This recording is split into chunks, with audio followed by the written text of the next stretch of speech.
So before I start reading Genesis 29 through 30, I want to speak on the reproductive war that happened in the beginning of Genesis during the time of Abraham. Now, as we know, all the wombs was laid barren except for a few women.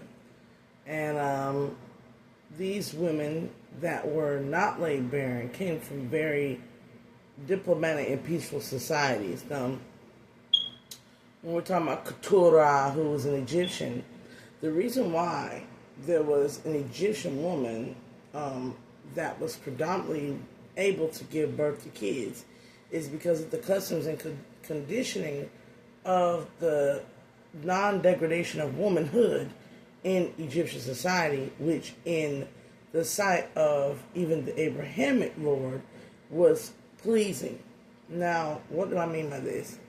In the Abrahamic, you could go upon your handmaiden to procreate, such as Abraham, Sarah, and Hagar, right? So when Sarah was barren because she was lusted for by many,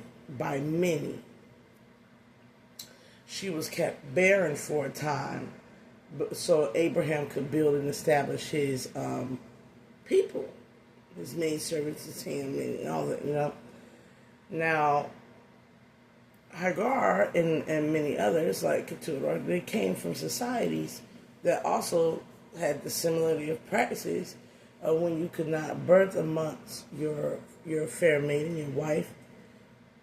You would birth amongst the handmaidens. And the Egyptology was called the consorts to Pharaoh, right? Abraham, when he would pass through, his knowledge and wisdom, which was exchanged by a covenant with his Lord and their Lord, their God, his God, established a contract with Abraham and vice versa, which thus opened the barren nature off the nation, because Abraham is known and his wife are known as the fruitful and multiplicity nature. Remember that is their aspect. So how you can tell a divine being is not only by the works of their labor and by the amount of children or the type of children they produce, but you can tell by the fact that when they come in to a barren land, they can make it abundant. So they are like a walking blessing, I want to say it. So there is the profound knowledge of Kemet that preserved the preserved womanhood. For women were to be looked at by the Ankh and the symbology of their God as a very holy and divine being that give life, like Hathor, like the cow. Not only that, the main woman, or Pharaoh's wife, was considered heaven. It's called a wife of heaven, meaning she was considered from the divine realm. Okay?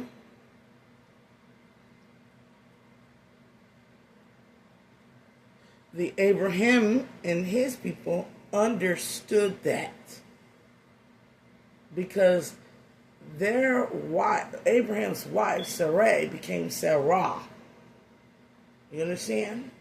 So there was very much a similarity in the Most High that could come together in many nations.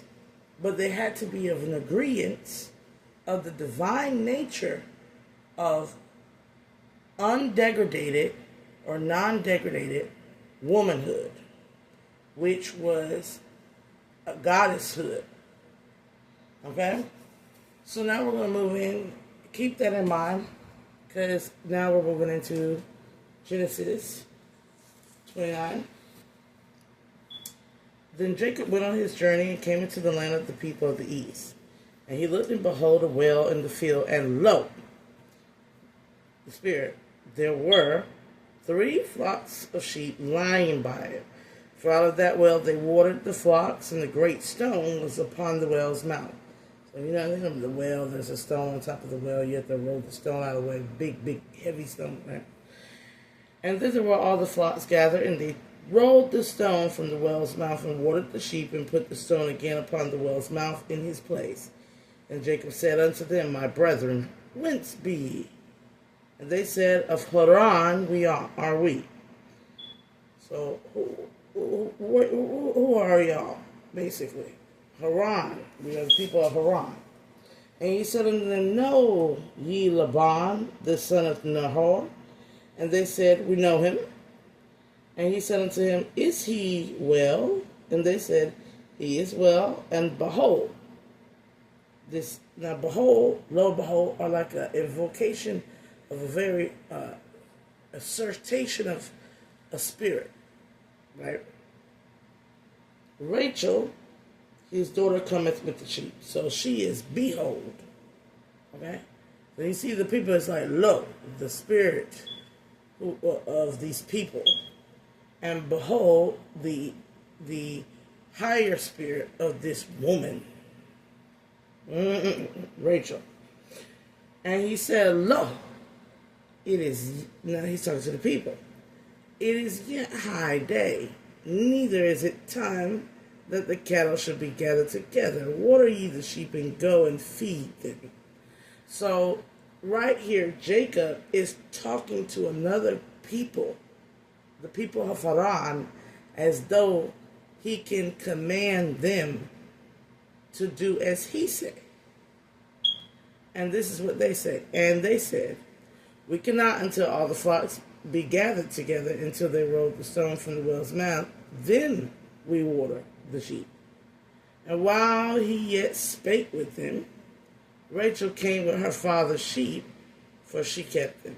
And it came to pass when Jacob saw Rachel, the daughters of Laban, his mother's brother, and the sheep of Laban, of his mother's brother, that Jacob went near and rolled the stone from the well's mouth and watered the flock of Laban, his mother's brother, right?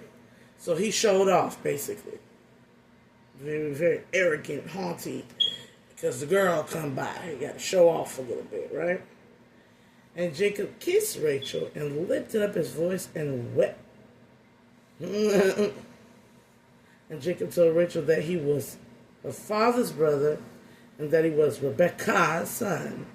And she ran and told her father. And it came to pass when Laban heard the tidings of Jacob, his sister's son, he ran to meet him and embraced him and kissed him and brought him to his house. And he told Laban all these things. And Laban said to him, Surely thou art my bone and my flesh. And he abode with him the space of a month. He's like, okay, I help your daughter out, you know. And he's like, well, you're my people, you know. You're your mother's people are my people. So, you know, you can stay here for the space of a month, okay. And Laban said unto Jacob, Because thou art my brother, shouldest thou therefore serve me for naught? Tell me, what shall thy wages be? So Laban felt like, you come over here, your family and everything. You commanded my people around. You are greeting my daughter. And you ain't never put no work in over here. But you feel like you could throw your weight around. So what we're going to do is, I'm going to give you a job. And Laban had 2 daughters. The name of the elder daughter was Leah. And the name of the younger daughter was Rachel. And Leah was tender. I mean, she was very much a sensitive soul. But Rachel was beautiful and well-favored. And Rachel was very lively and you know, and everybody tended to like her. She was very popular. And Jacob loved Rachel. And said, I will serve thee 7 years for Rachel thy younger daughter. Now mind you, Jacob wants the younger daughter, but Jacob has the birthright of the older son. Keep that in mind. And Laban said, it is better that I give her to thee than that I should give her to another man. Abide with me. And Jacob served 7 years for Rachel, and they seemed unto him but a few days, for the love he had to her. And Jacob said unto Laban, give me my wife, for my days are fulfilled, that I may go on into her. So he was still overly demanding, okay? Now he talking to Laban any which way. And Laban gathered together all his men of the place and made a feast. And it came to pass in the evening that he took Leah his daughter and brought her to him, and he went in unto her. And Laban gave unto his daughter Leah Zilpah, his maid, for it, and a handmaid. And it came to pass that in the morning, behold, it was Leah. And he said to Laban, what is thou that hast done unto me? Did I not serve with thee for Rachel? Wherefore then hast thou beguiled me? And Laban said, it must not be so done in our country, in our bloodline, in your families, well, in your people, to give the younger before the firstborn. Why did Jacob need to hear this? Because he stole the birthright of Esau and the blessing. So he needed to understand what he did wrong as not being the firstborn. Why should you get everything first? You're not the firstborn. You want your firstborn's birthright. You want the firstborn's blessing. Now you want a firstborn daughter? You're not the firstborn.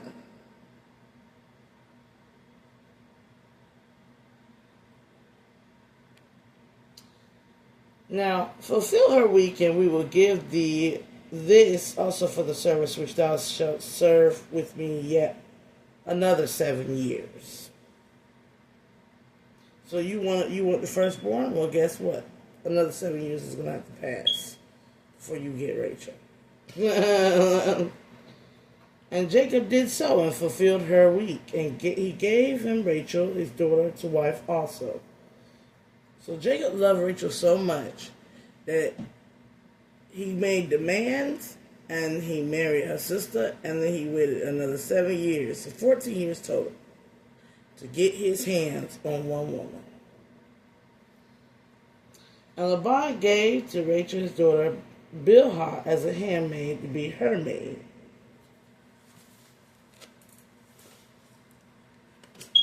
And he went in also unto Rachel, and he loved also Rachel more than Leah. So he had all this time with Leah as his wife. They're equally yoked, younger to him. And he did not cultivate love for Leah. She was serving him, taking care of his every need, and he still did not cultivate love for her. Sometimes someone will send you a tender young soul that will treat you right, love you properly, and take care of you. And you'll be so busy looking elsewhere, you won't see the blessing that you have in front of you. So let us keep continuing reading.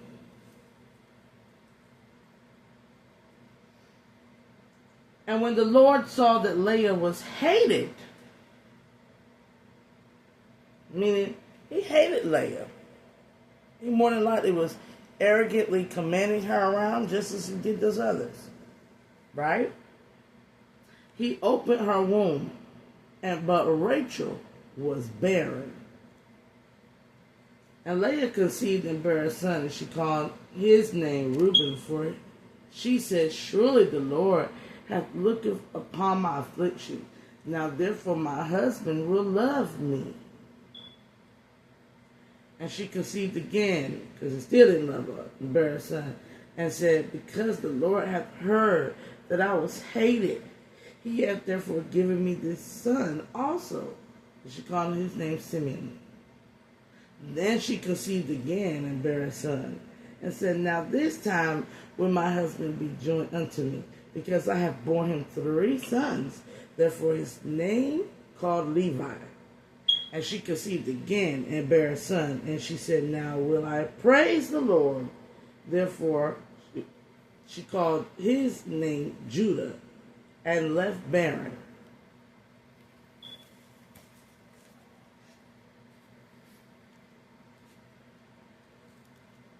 Sometimes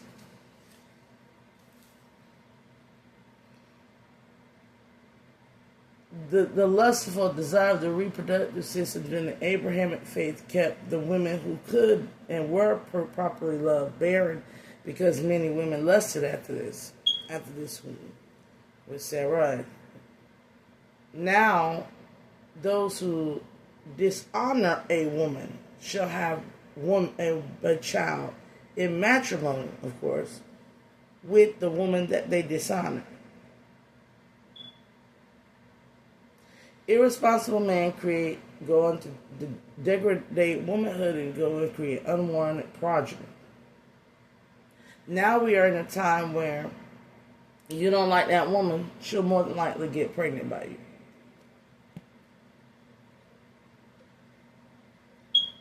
you. Your punishment will be that you become undesirable to the more well-favored by society woman. Now, we understand this as the woman that has her life. She has all the material possessions. And, men see her as the dime piece, we'll say. And you'll do everything to procure that dime piece.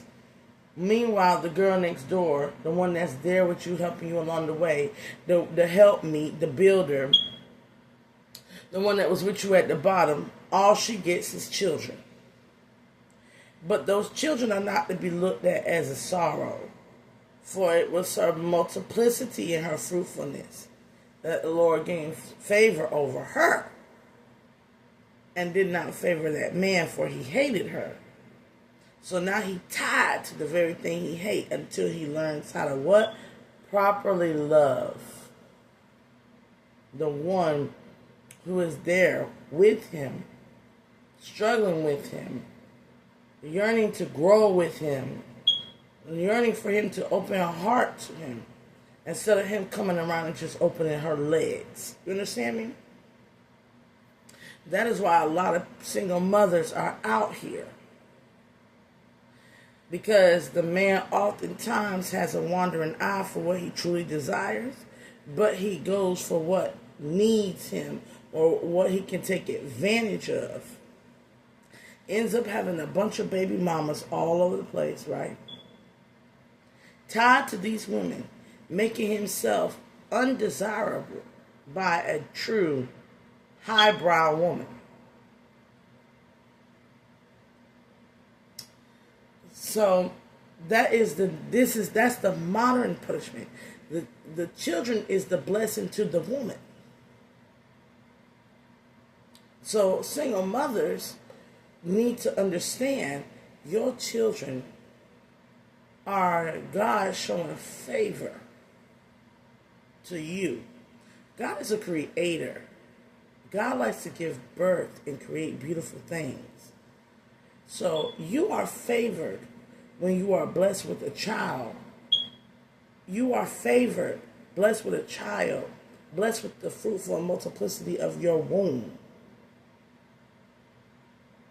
He is not, because he will have to serve them children until he understands the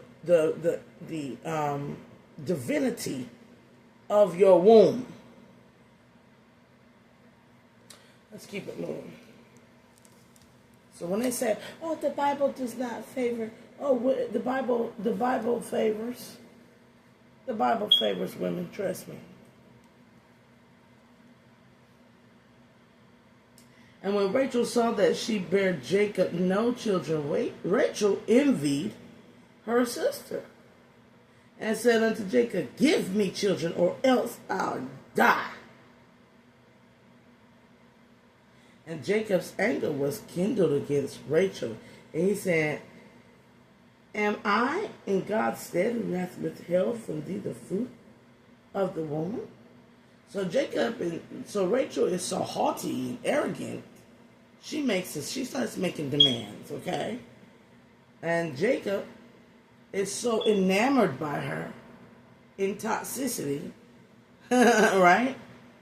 He blames himself and his penis, that is the fruit of his loins, as though there's something wrong with him. Though he is over here pumping Leah full of that fruit, and she giving birth at the birth, okay? And he said, behold, my maid Bilhah, go in unto her, and she shall bear upon thee, that I may also have children by her. And she gave him Bilhah, her handmaid, to wife. And Jacob went in unto her, and Bilhah conceived, and bare Jacob a son. And Rachel said, God hath judged me, and hath also heard my voice, and hath given me a son. Therefore called she his name Dan. And Bilhah, Rachel's maid, conceived again, and bare Jacob a second son. And Rachel said, with the great wrestlings I have wrestled with my sister, I have prevailed, and she called his name Naphtali. When Leah saw that she had left barren, she took Zilpah, her maid, and gave her Jacob to wife. Now Jacob about to get exhausted by all this. Right? Now these women are in competition. And Zilpah, Leah's maid, bare Jacob a son. And Leah said, a troop cometh. And she called his name Gad. And Zilpah's, Leah's handmaid, bare Jacob a second son. And Leah said, happy am I, for the daughters will call me blessed. And she called his name Asher. And Reuben went in the days of the wheat harvest, and found mandrakes in the field, and brought them unto his mother Leah. Then Rachel said to Leah, give me, I pray thee, of thy son's mandrakes. So Rachel come over there bullying Leah. And she said unto her, is it a small matter that thou hast taken my husband? And wouldst thou take away my son's mandrakes also? And Rachel said, therefore he shall lie with thee tonight for thy son's mandrakes. And Jacob came out the field in the evening, and Leah went out to meet him and said, thou must come in unto me, for surely I have hired thee with my son's mandrake. And he lay with her that night. So Rachel said, oh, I'm going to come over here and I'm going to take these mandrakes, because she's looking at thinking she could steal the fruit from the fruit that bear from Leah. So she's thinking she could get blessed to be fruitful if she goes and bothers Leah and energetically exchanges with Leah of her son's harvest, right? So she starts to basically try to energetic vamp off of Leah, in a sense, and her resources. And God hearkened unto Leah, and she conceived and bare Jacob a fifth son. So Rachel did all of that, right? And Leah retaliated by laying with her husband. you know, she was the first wife. And had another son. God hath given me my hire, because I have given my maiden to my husband. And she called his name Issachar. And Leah conceived again, and bare Jacob a sixth son. And Leah said, God hath endured me with good dowry. Now will my husband dwell with me, because I have borne him 6 sons. And she called his name Zebulun. And afterwards she bare a daughter, and called her name Dinah. And God remembered Rachel, and God hearkened to her, and opened her womb. And she conceived, and bare a son, and said, God hath taken away my reproach, And she called his name Joseph, and said, the Lord shall add to me another son. And it came to pass, when Rachel had born Joseph, that Jacob had said unto Laban, send me away, that I may go unto my own place and to my own country. Give me my wives and my children, for whom I have served thee, and let me go. For thou knowest my service which I have done thee. And Laban said unto him, I pray thee, if I have found favor in thine eyes, tarry. For I have learned by experience that the Lord hath blessed me for thy sake. He got a lot of grandbabies. He got a nation. So the nation of he's got a lot of descendants out of this wrestling over Jacob of these women. And Jacob is exhausted. And he said, appoint me thy wages, and I will give it. And he said unto them, thou knowest how I have served thee, and how thy cattle was with me. For it was little which thou hadst before I came, and now increase unto a multitude. And the Lord hath blessed thee since my coming. And now when shall I provide my own house also? He's saying the Lord has blessed him. But the Lord been blessing those women. And at some point he just been,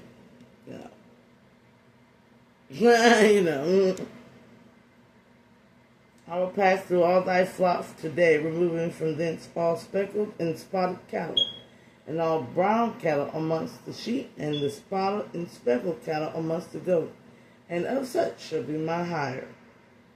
So shall my righteousness answer for me in time to come, when it shall come for my hire before thy face. Every one that is not speckled and spotted amongst the goats, and brown among the sheep, thou shalt be counted as stolen with me. So he said, I'm going to go and divide this here. I'm going to do it. And if you see anything wrong, okay, you can say I rob you, okay? The Bible said, behold, I would it might be according to thy word. He thought of that as a great spiritual thing. And he removed that day the he-goats and the ring straight and the spot, and all the she-goats that were speckled and spotted, and every one that some had white in it, and all the brown amongst the sheep, and gave them into the hands of his sons. And he said, 3 days' journey betwixt himself and Jacob. And Jacob fed the rest of Laban's flocks. And Jacob took him rods of green poplar, and the hazel, and the chestnut tree, and piled white strakes in them, and he made white appear which was in the rods. And he set the rods which he had piled before the flocks in the gutters, in the watering troughs, when the flocks came to drink, and they should conceive when they came to drink. And the flocks conceived before the rods, and brought the forth cattle, ring-straight, speckled, and spotted. So Jacob started to do work. He started to get into his work. Enough of this back and forth with these women. Let me go and do some work. Let me go and make something for my family. Let me go and prepare for us to go home in our abundance. I'm no longer concentrating on Rachel or Leah, for now they have given him life. Life's to care for and to be responsible for. Let me get on my responsibilities and do what I must do for these children. It is no longer about my emotions and my haughty, arrogant ego, my pride. It's now about the children, the future. And it came to pass, whoever the stronger cattle did conceive, that Jacob laid the rods before the eyes of the cattle in the gutters, that they might conceive amongst the rods. And when the cattle were feeble, he put them not in. So the feebler were Laban's, and the stronger was Jacob's. And the man increased exceedingly, and had much cattle, and maid servants, and men servants, and camels, and asses. So he kind of cheated Laban a little bit. And he heard the words of Laban's son saying, Jacob hath taken away all that was our father's, and that which was our father's hath he gotten all this glory. And Jacob beheld the countenance of Laban, and behold, it was not toward him as before. And the Lord said unto Jacob, return unto the land of thy fathers, and to thy kindred. I will be with thee. So,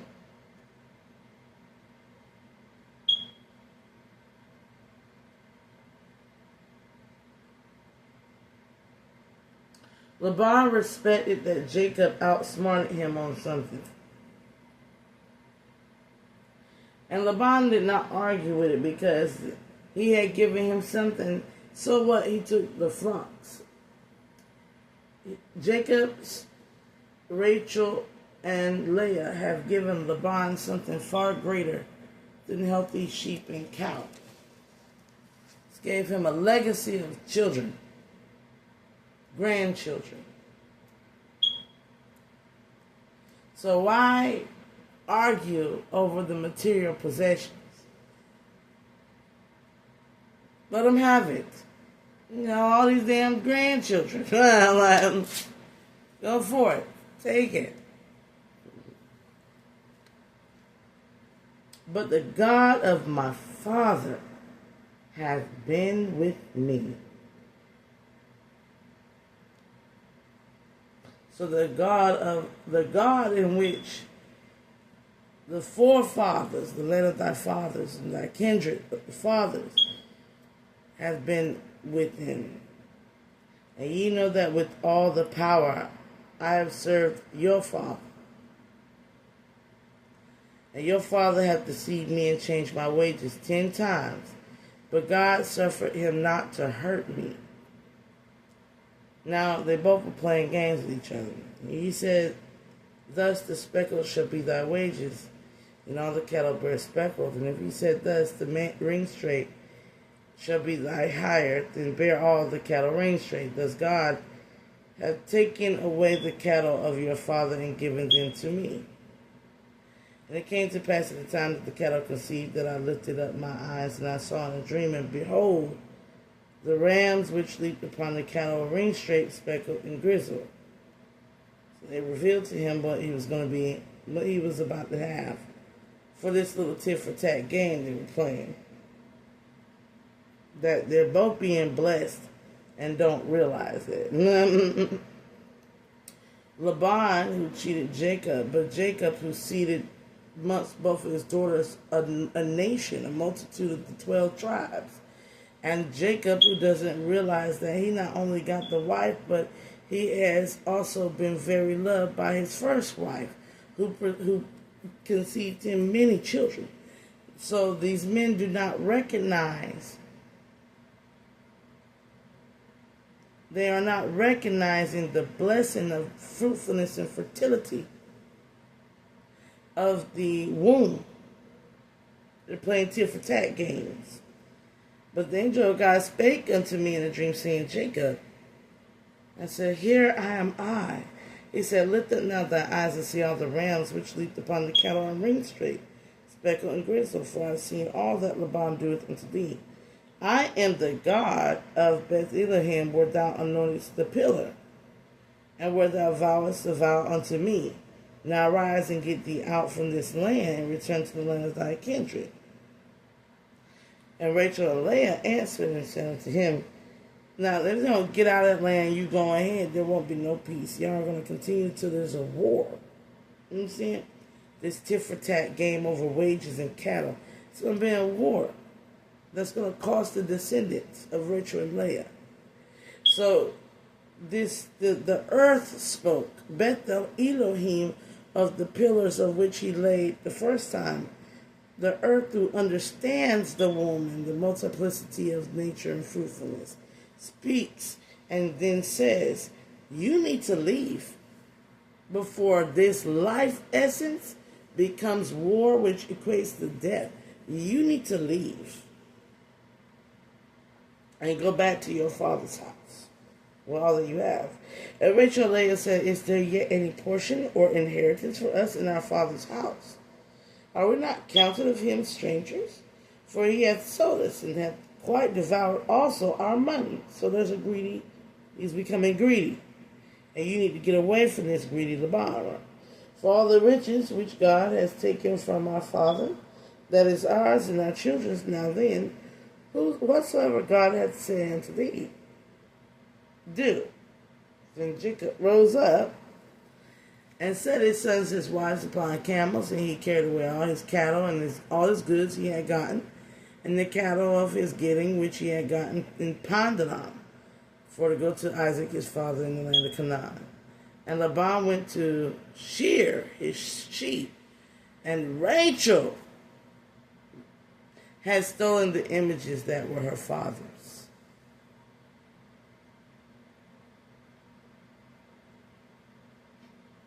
The well-favored one. So he fled with, Jacob stole away unawares to Laban the Syrian, and that he told him not that he fled. So he fled with all that he had, and rose up and passed over the river, and set his face towards the Mount of Gilead. And it was told Laban on the third day that Jacob was fled. And he took his brethren with him and pursued after him 7 days' journey, and they overtook him in the Mount of Gilead. And God came to Laban the Syrian in a dream by night, and said unto him, take heed that thou speak not to Jacob either good or bad. Bide your tongue. The Laban overtook Jacob, and now Jacob had pitched his tent in the mountain. Laban his brethren pitched in the Mount of Gilead. And Laban said to Jacob, what hast thou done, that thou hast stolen away unawares to me, and carried away my daughters as captives, taken with the sword? Wherefore didst thou flee away secretly, and steal away from me, and didst not tell me, that I might have sent thee away with myrrh, and with songs, and with timber, and with harp? And hast not suffered me to kiss my sons and daughters, my grandchildren? Thou hast now done foolishly in so doing. It is in the power of my hand to do you hurt, but the God of your father spake unto me. So the God of your father spoke to me yesterday, saying, take thou heed that thou speak not to Jacob either good or bad. And now, though thou wouldst needest be gone, because thou sore longest after thy father's house, yet wherefore hast thou stolen my gods? Rachel, stolen the gods of a father. You gonna steal my gods when your God came to me and said not to hurt you. What you doing that for? And Jacob answered and said to Laban, because I was afraid, for I said, peradventure, thou wouldest take by force thy daughters from me. With whomsoever thou findest thy gods, let him not live. Now, he said, the gods he's referring to is his daughters. Laban is referring, why you take my gods from me? My sons and my daughters.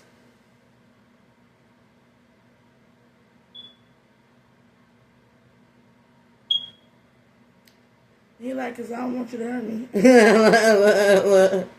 So we snake away. But whosoever findeth thy gods, let him not live. Before our brother discern thou what is thine with me, and take it to thee. For Jacob knew not that Rachel had stolen portraits of the images of family, which is also thy gods. So, and Laban went into Jacob's tent, into Leah's tent, into the two maidservants, and he found them not. Then he went into Leah's and entered into Rachel's tent. Now Rachel had taken the images and put them in the camel's furniture and sat upon them. And Laban searched all the tent, but found them not. And she said to her father, let it not displease my Lord, that I cannot rise up before thee, for the custom of a woman is upon me. And he searched, but found not the images.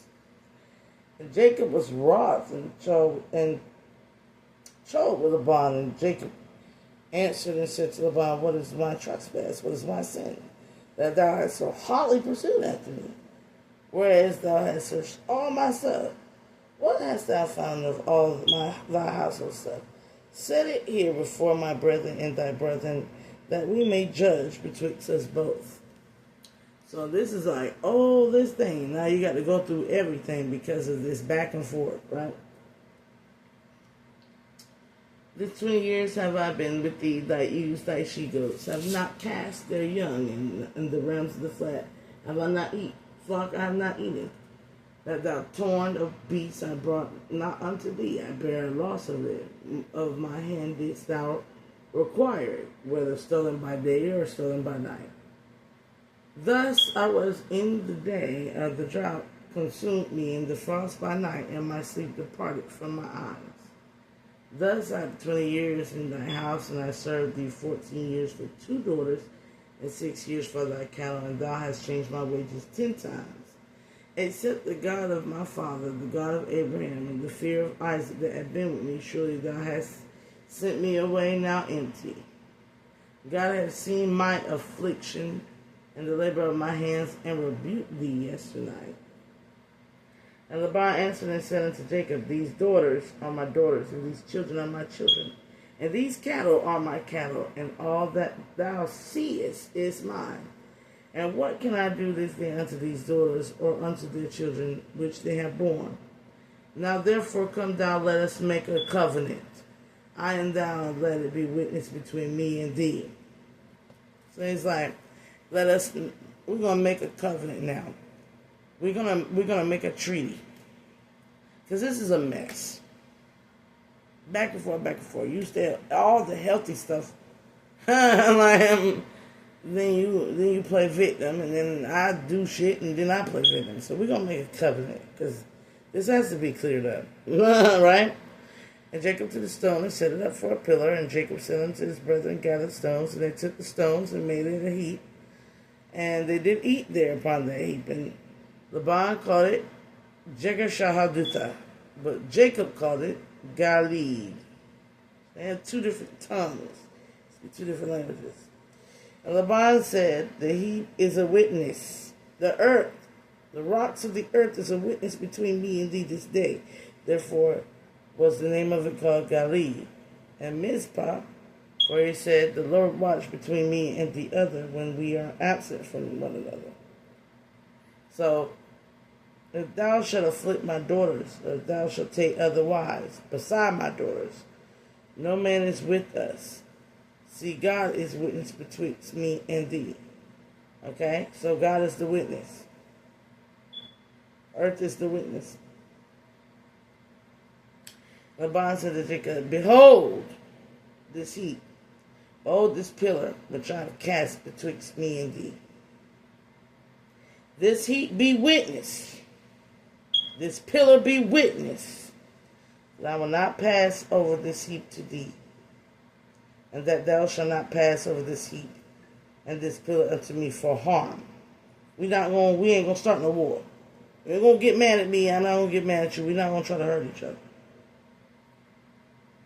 The God of Abraham and the God of Nahor, the God of their father, judge betwixt us.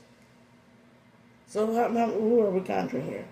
The God of Abraham, the God of Nahor, 2 different, and the God of their father, Isaac. And Jacob swore by the fear of his father Isaac, because now we have put your God, mine, we have put the higher selves of the God and creator of both our families in this mix. And if you are a true believer, you will be scared to do your father's house wrong. Right? So this is so they can make sure they don't do nothing jacked up toward each other, because they not only have a spiritual in tune with their higher selves of their forefathers, but they have a superstition. And this could be very horrible if they don't honor this covenant. Right? This is why they say fear of the Lord. And Jacob offered a sacrifice on the mount and called his brethren to eat bread. And they did eat bread and tarry all night in the mount. And early in the morning Laban rose up and kissed his sons and his daughters and blessed them. And Laban departed and returned unto his place. They made peace, not war.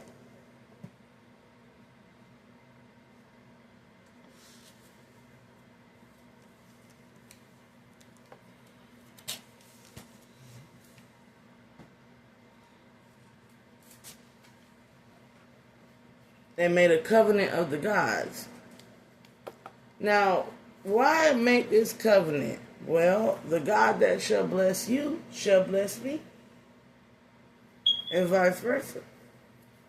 So, you cannot take anything from me.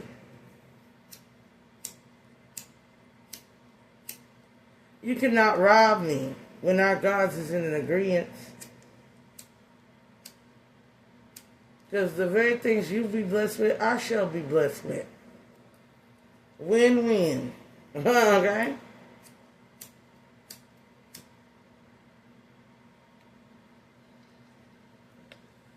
Your God come in agreement to helping me rehabilitate my life.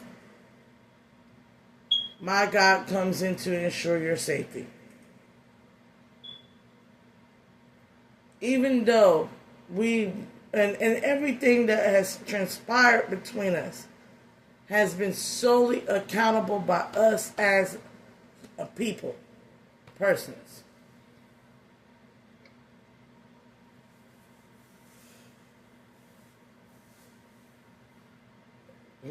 As a people, as a persons. Because when Rachel stole the images,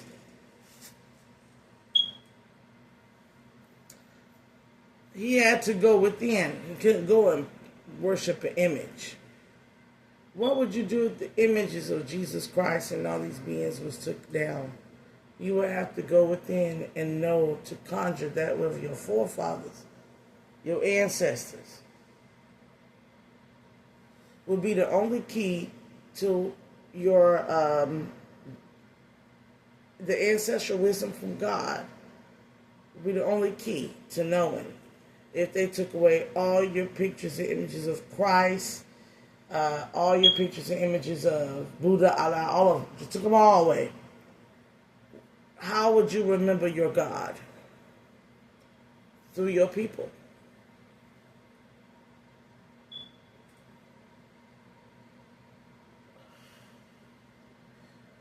So, if you are a Christian, if whoever you are, take down the you right now, you got your images up. No, if those were taken away and burned, you have to remember that which your ancestors, your forefathers, your parents, and so forth serve.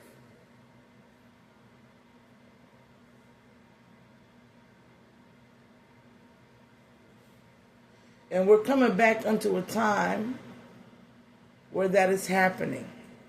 Ancestral offerings. We're coming back to a time where we're building the stone, we're building the pillars, we're building the altars. The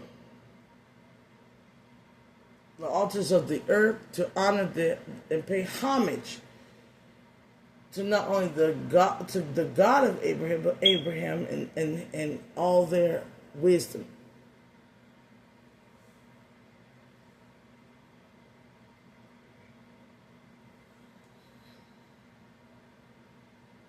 Your God would have no name if you didn't have the images and the names to go with it. If all that was took away from you, generations down the line, they wouldn't know the name Jesus Christ. But they would know that they are praying to Jesus Christ through honoring you and the God of you, which is Jesus Christ. So many of y'all Christians.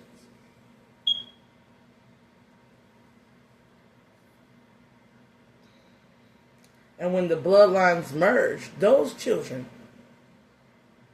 those descendants will do the same. And they may, and here's the admixture of our DNA is that when we praise ancestral spirituality, we are covering ourselves with all the powers that be.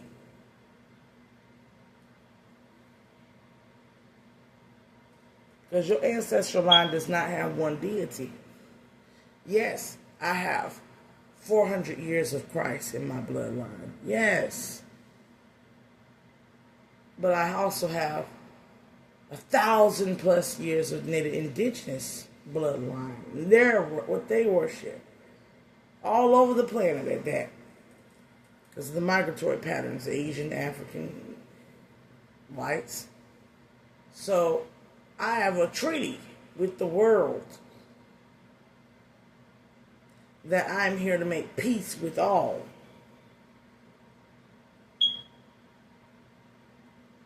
When I honor what my ancestors, all the way back to the beginning of time, believe.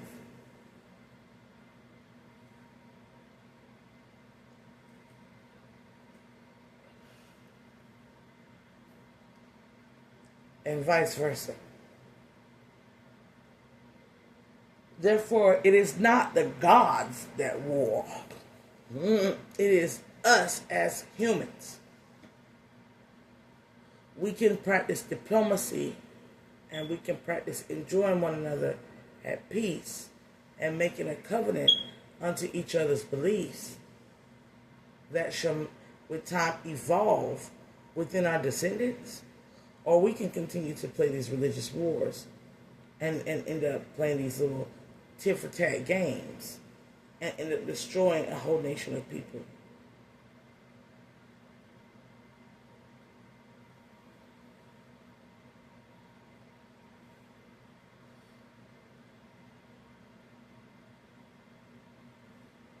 And the belief is fundamental to understand that it is off the basis of love, but it's also not of ego, pride, and vanity and greed. It's not of those things.